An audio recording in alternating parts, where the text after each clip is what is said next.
Hello and welcome. In this video I'm going to talk about another couple of things I've learned about the Autocrafter, including that my last video was too complicated. What you see behind me is all you need in order to make a double hopper speed filled item recipe Autocrafter. So one of the things I learned after making my last video is the output levels for the crafter, and more importantly, once every usable slot is full, the output level is 9.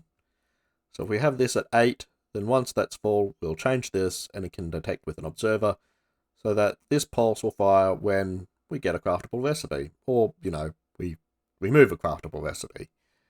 But as you can see, that's sufficient to make a one-wide tileable auto-crafting for filled recipes. So if we start with the snowballs,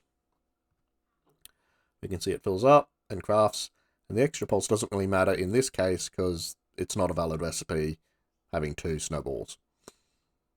We'll just stop this again by taking those snowballs out, making sure this is empty, and we'll reconfigure it for a 9 item one. Put the bamboo in, and we can see that it also works for 9 style recipes. So as you can see behind me, this is all you need in order to compress compressible block recipes. It does get a little bit more complicated when the recipe you're using uses iron, which has quite a few recipes. As you can see, we might be able to make a block, but if we end up signaling a bit too soon, we could make 9 nuggets, we could make some iron bars, or we might even make a trap door. So this design fixes that. It's only 2 wide tileable instead of 1 wide tileable, but we're just making sure that we only get a single pulse when we get up to 9 by subtracting from the value rather than observing the change. Other than that, it's fairly similar to the 1 wide tileable version I showed you earlier, and we can just put some iron in here to demonstrate. So you can see it fills up and we only get the single pulse, making sure that it doesn't actually make any of the other things that come up as possible recipes as it produces. But there's more. The other thing I learned is it will always fill the items such that they're even. Like, it won't keep filling this one if this one's low.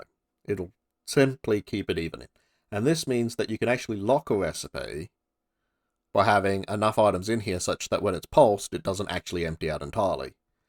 This means that we don't have to worry about the order the items come into the crafter, simply because we're going to reserve the slots by having stackable items.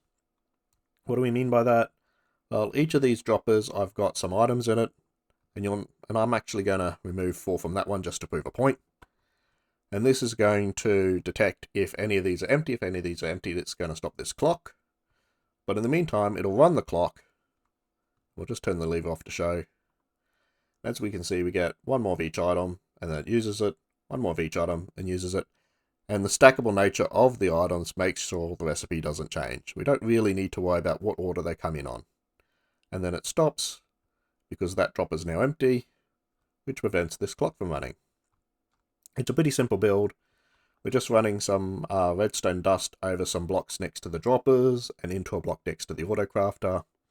This is from the output of a very simple redstone clock. So a comparator and subtract mode into a solid block. 1, 2, 3 repeaters on 4 ticks. Keeping the signal strength that we send that way as well. Back in. And then we just have, a sort of circuit to detect if empty. So if any of these are empty, the torch will turn on, which will also happen if you flick the switch, which will turn that torch off, which also stops the clock. And it really is that simple to autocraft stackable recipes. So there you go. I've outdated one video I've made within hours of coming up and publishing the original video, and we now have another design for more complex recipes. Still pending is what we do around recipes that use unstackable items like dispensers, but I'm sure we'll come up as a community with a solution for that very soon. Thank you for watching.